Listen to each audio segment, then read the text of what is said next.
When we talk to medical practitioners, in fact, we cybersecurity practitioners are lucky here because the medical practitioners, they are familiar with the concept of vulnerabilities and healing and assessment of patients. So it's easy to attribute also the patient data, security and health to also medical health. I think this is going to be quite really smooth for healthcare practitioners to appreciate and recognize the concept here.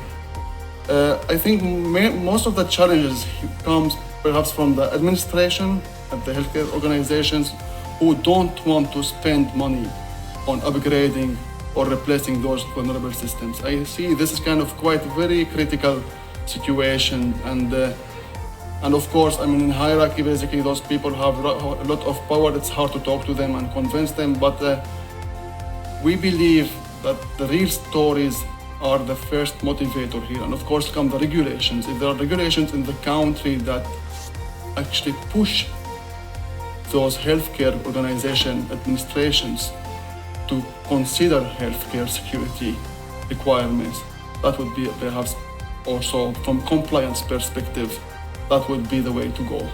But awareness at all levels is very important. And then designing the processes, when we build the processes, it's very important that we don't create complexities for the medical practitioners so they don't find this really hard to deal with. Because when you create complicated processes, people will immediately find roundabout. Will go around these processes and controls and create worse situation and vulnerabilities in the practices. But show the guys real stories.